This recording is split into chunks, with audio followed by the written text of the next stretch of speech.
पाकिस्तान में हर तरफ हाहाकार मचा हुआ है।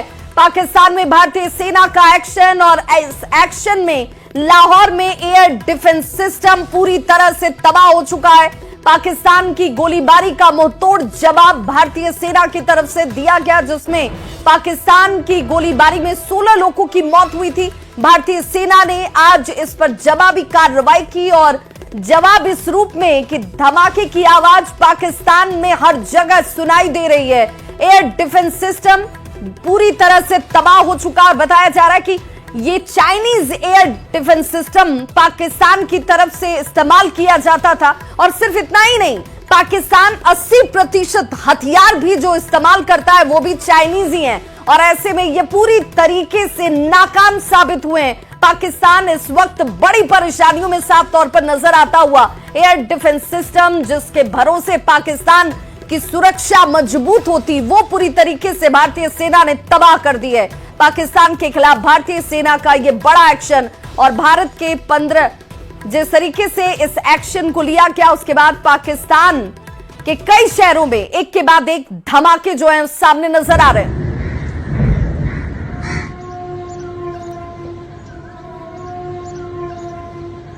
तो सेना का यह बड़ा एक्शन इस वक्त भारत के 15 शहरों को पाकिस्तान कर रहा था टारगेट। ये बड़ी जानकारी इस वक्त सामने आती हुई, भारत के 15 शहर पाकिस्तान के निशाने पर थे जिसे पाकिस्तान टारगेट कर रहा था। लेकिन खबर यह भी बड़ी है कि भारतीय सेना ने पाकिस्तान के एयर डिफेंस सिस्टम को तबाह कर दिया है।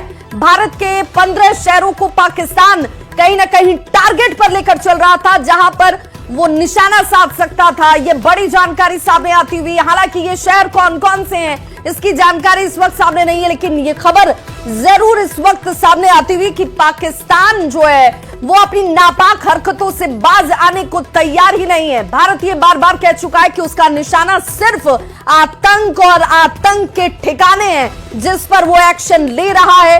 कहीं पर भी किसी नागरिक को नुकसान पहुंचाने की मंशा भारत की कभी नहीं रही। एक पड़ोसी को पड़ोसी की तरह भारत ने हमेशा से देखा, लेकिन यहां पाकिस्तान किस तरीके से नापाक हरकतों को अंजाम दे रहा है, उसके बाद ही इस वक्त भी देखिए 15 शहर, और ये 15 शहर भारत के कौन से हैं जरा वो भी जानते चलिए। जो शहरों को पाकिस्तान टारगेट पर ले रहा था, पठानकोट, चंडीगढ़, ये वो शहर। और देखिए जिन शहरों के नाम हम आपको बता रहे हैं, गुजरात के भुज में भी पाकिस्तान जो है वो टारगेट कर रहा था। बीती रात S-400 का इस्तेमाल भी भारत ने किया है। S-400 से भारत ने पाकिस्तान को करारा जवाब दिया है। लेकिन जिन 15 शहरों की हम बात कर रहे हैं, भारतीय 15 शहरों की पाक जो टारगेट कर रहा था, उसमें ये वो शहर है देखिए, अवंतीपुरा, श्रीनगर, जम्मू, पठानकोट, अमृतसर, कपूरथला, जालंधर, लुधियाना, आदमपुर, भटिंडा, चंडीगढ़, नलफलौदी, उत्तरलाई और भुज सहित उत्तरी और पश्चिमी भारत के कई सैन्य ठिकानों को निशाना बनाने का प्रयास किया गया है। हालांकि भारतीय सेना ने इसे नाकाम कर दिया। मुंहतोड़ जवाब जो है एक के बाद एक भारतीय सेना की तरफ से पाकिस्तान को दिया जाता हुआ, लेकिन देखिए नापाक हरकतों से बाज नहीं आ रहा पाकिस्तान। और भारत के जो ऐसे 15 शहर हैं जिन्हें टारगेट करने की कोशिश पाकिस्तान की तरफ से की जा रही थी,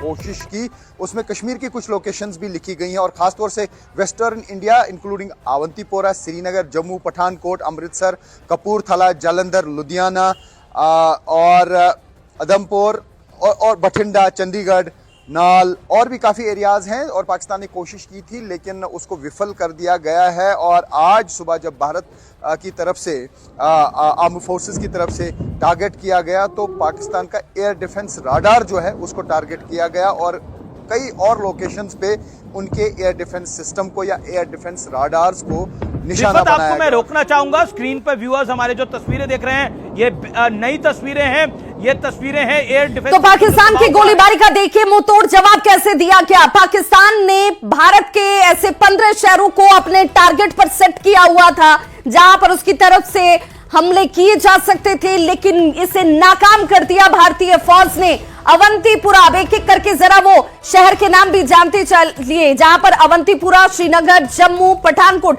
और ये वो सेंसिटिव प्लेसेस है जिसे भारत बखूबी समझ भी रहा था, इसीलिए तमाम तैयारियां इन जगहों पर पहले से की गई थी। आपने देखा होगा कि मॉक ड्रिल का जो आयोजन हुआ वहां पर, ये वो तमाम शहर है जहां पर इसे लोगों को सजग करने के लिए पूरे अंजाम तक पहुंचाया गया। पाकिस्तानी हमलों के निशाने पर भारत के ये 15 शहर, जिसमें अमृतसर, कपूरथला, जालंधर, लुधियाना, आदमपुर, बठिंडा, चंडीगढ़, नल, फलौदी, उत्तरलाई और भुज, गुजरात का भुज सहित उत्तरी और पश्चिमी भारत में कई सैन्य ठिकाने जो हैं वो पाकिस्तान के रडार पर थे, वो निशाने पर थे। लेकिन भारतीय फौज ने किस तरीके से S-400 सुदर्शन चक्र से इसे पूरी तरीके से नाकाम कर दिया। रात के अंधेरे में ही देखिए कैसे ये निशाने को सीधे तौर पर भारतीय फौज की तरफ से साधा गया और पूरा एयर डिफेंस सिस्टम जो है पाक का वो तबाह कर दिया गया है पाकिस्तान ने। और पाकिस्तानी हमलों को S-400 से भारत। और हमारे साथ रक्षा विशेषज्ञ टीपी त्यागी हमारे साथ जुड़ चुके हैं। सर, बहुत बहुत स्वागत है आपका। भारतीय फौज ने जिस तरीके से एयर डिफेंस सिस्टम को तबाह किया है, इससे ये बात तो जाहिर हो गई कि ये समझकर डिफेंस चल रहा था कि कहीं ना कहीं भारतीय शहरों को निशाना बनाने की योजना पाकिस्तान की है। देखिए, पाकिस्तान को तो हमने कह दिया था कि अगर तुम एस्केलेट नहीं करोगे तो ठीक है, लेकिन वो उकसावे की कार्रवाई करता रहा। सीज फायर का उल्लंघन वो पहले भी करता रहा है, लेकिन वो SLR राइफल से या लाइट मशीन गन से होता था। अब उसने वहाँ पे आर्टिलरी का यूज किया, ड्रोन का यूज किया, मिसाइल का यूज किया और हमारे 15 सिविलियन उसमें मारे गए, उसमें बहुत नुकसान हुआ, माल का भी बहुत नुकसान हुआ। हालांकि अब उसका मुंह तोड़ जवाब दिया जा रहा है, हमारी हेवी आर्टिलरी वहाँ पहुँच गई है। पर अब काउंटर करने के लिए हिंदुस्तान ने उसका जो वो HQ-9 डिफेंस सिस्टम है, जो उससे चाइना से मिला है, जो एक किस्म से कबाड़ है, कई बार फेल हो चुका है, चाइना ही उसको इस्तेमाल नहीं करता। उसकी रेंज कुल मिला के 250 किलोमीटर है और ज्यादा से ज्यादा 10 टारगेट को वो डिटेक्ट कर सकता है। बिल्कुल, और चाइनीज कैसे बाल यहाँ फुस हो गया, उनका ये एयर डिफेंस पूरी तरीके से खत्म हो गया, जिसके भरोसे पाकिस्तान कहीं ना कहीं आंखें तरेरने की कोशिश कर रहा था, वो तो सबके सामने आ चुका है। हमारे साथ बने रहिए टीपी त्यागी जी। हमारे साथ इस वक्त प्रफुल्ल बख्शी भी जुड़ चुके हैं, विंग कमांडर हैं।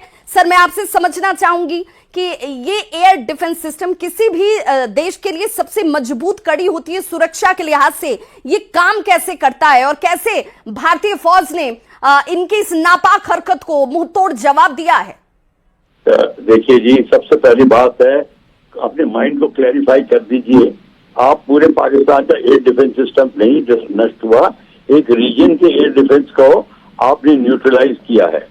ये जो है एयर डिफेंस सिस्टम के अंदर में आपको हवाई हमले से जो कार्रवाई होती है दुश्मन की, उसको नाकाम करने के लिए आपके पास रडार होते हैं और रडार उनको पिकअप करते हैं और फिर आपके पास में connected weapon system, missile system, anti aircraft gun system होते हैं जो उन पे हमला करते हैं। तो वो एयर डिफेंस सिस्टम बनता है पूरा का पूरा। और वो अब उसका कौन सा हिस्सा डिस्ट्रॉय हुआ, कैसे हुआ है, ये हमको पूरा अभी पता करना पड़ेगा। सिर्फ ये कहना कि पाकिस्तान का एयर डिफेंस सिस्टम पूरा तबाह कर दिया गया है, ये एक किस्म से थोड़ा सा मुश्किल समझना है इसको। तो एक रीजन के एयर डिफेंस सिस्टम को रावलपिंडी के एरिया के करना, कराची के एरिया को कराए, किस जगह को कराए, हमें ये देखना पड़ेगा। बिल्कुल, चूंकि ये बताया जा रहा है कि लाहौर का ये एयर डिफेंस सिस्टम था जिसे एक तरीके से न्यूट्रलाइज कर दिया गया, खत्म कर दिया गया है। लेकिन सर, मैं आपसे समझना चाहूंगी कि कितनी मारक क्षमता, चूंकि हम कहते हैं कि एक डिस्टेंस तक कोई भी रडार जो है काम करता है, तो ये कहां तक भारतीय क्षेत्र तक पहुंच सकता था, इसकी कोई जानकारी? देखिए, ऐसा है, रडार की कैपेबिलिटी होती है जब हाइट पे उसका 300, 350, 400 किलोमीटर तक भी पकड़ सकता है, बट एज ए रडार नीचे आता है उसके लोब्स जो होते हैं वो फिर एक लेवल के नीचे नहीं आ सकते। तो जो उस रडार लोब के नीचे दुश्मन फ्लाई करके आएगा वो निकल जाएगा। तो बहुत लो लेवल पे उसकी मारक जो रेंज होती है बहुत कम हो जाती है, हाई लेवल पे रेंज ज्यादा रहती है। तो तभी दुश्मन जो होते हैं फाइटर एयरक्राफ्ट, हम लो फ्लाइंग करके आके दुश्मन को सरप्राइज देते हैं। तो ये है। और ये बता दूं कि ये जो रडार के जो कमांडर्स होते हैं, सेक्टर कमांडर, वो अपने वेपन्स उनके पास में होते हैं। वेपन जिनके यूनिट्स के जो मिसाइल यूनिट होगी या जो भी होगी, उनके कमांडर्स के साथ में उनका तालमेल रहता है, इनका कनेक्टिविटी रहती है, और वो फिर मिसाइल्स वो इंफॉर्मेशन के तहत अटैक करते हैं। तो आपका अगर रडार खत्म हो जाएगा और रडार की क्षमता नहीं रहेगी, चाहे इंडिविजुअल रडार हो चाहे सेंट्रलाइज रडार हो, फिर आपका आना जाना बेधड़क हो जाएगा। तो ये मैं बता रहा हूँ, ये लाहौर के हमने को नेस्तनाबूद किया है, चाहे ड्रोन के अटैक से किया या मिसाइल के, ये बहुत अच्छा किया है। पर हमको अगर भारत को और भी जगह के एयर डिफेंस सिस्टम्स को न्यूट्रलाइज करना पड़ेगा इसी तरीके से, क्योंकि जब लड़ाई शुरू होगी तब हमको अपनी फौज दुश्मन के एयरक्राफ्ट को सपोर्ट ना मिल सके और हम उनको अटैक करें तो हमको वो रोक ना सके, इसलिए एयर डिफेंस सिस्टम होता है। बिल्कुल प्रफुल्ल बख्शी साहब, मैं आपसे समझना चाहूंगी, S-400 का इस्तेमाल किया गया, बताया जा रहा है कि इसके इस्तेमाल से हमने उन्हें ये एक तरीके से खत्म किया है, उनके डिफेंस सिस्टम जो कि लाहौर में सेट था। तो ये S-400, क्या हम ये मानकर चले कि इसकी क्षमता जो है वो एक तरीके से ब्रह्मास्त्र जैसे काम करती है? देखिए, S-400 एयर डिफेंस वेपन है, वो आने वाले टारगेट को डिस्ट्रॉय करता है, वो surface to surface weapon system नहीं है। हमने जो डिस्ट्रॉय जरूर किया होगा किसी और मिसाइल के द्वारा। S-400 is air defence system, वो खुद एयर डिफेंस सिस्टम है। मतलब वो आने वाली मिसाइल को, आने वाले एयरक्राफ्ट को नेस्तनाबूद करता है। यानी बख्शी साहब, ये अगर S-400 का इस्तेमाल किया गया तो सामने से पाकिस्तान की तरफ से जरूर यहाँ पर मिसाइल का इस्तेमाल किया गया होगा, जिसे न्यूट्रलाइज किया गया S-400 से।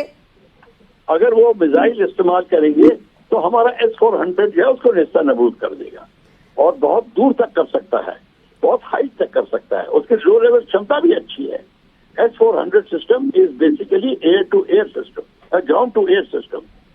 कितनी ऊंचाई तक सर ये अपने टारगेट को कहीं ना कहीं जाकर टारगेट ले सकता है और न्यूट्रलाइज कर सकता है?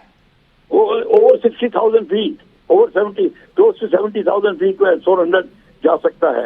लो लेवल पर अगर बात करें, क्योंकि आपने कहा कि ये बहुत जरूरी हो जाता है, क्योंकि जो दुश्मन होता है वो चाहता है कि भाई हम इतनी नीचे से जाएं, इतनी नीचाई से हम जाएं कि हमें रडार कैच न कर पाए। देखिए, लो लेवल जो हम लोग 1970 वॉर में हमारे पायलट्स 50 फीट 70 फीट उससे भी नीचे तक जा सकते थे रेगिस्तान वगैरह में, और वहां पे फिर जो उनका रडार होता है उसको चांस नहीं मिलता पिकअप करने का। अगर पिकअप करेगा तो पिछले अगले जब 2 किलोमीटर या 3 किलोमीटर रहेगा तब पिकअप करेगा, उससे उनका रिएक्शन टाइम नहीं रह जाता। इसलिए ये हमको लो फ्लाइंग करनी पड़ती है। S-400 भी लो फ्लाइंग एयरक्राफ्ट को पकड़ सकता है, पर उसकी भी एक लिमिट होती है। बिल्कुल प्रफुल्ल बख्शी साहब, चूंकि भारत बार बार ये कह रहा है कि भाई हमारा निशाना जो है सिर्फ और सिर्फ आतंक है, आतंक के ठिकाने हैं, लेकिन पाक ये बात समझने को तैयार नहीं है, तभी ये काउंटर अब भी आगे चलते हुए नजर आते हैं।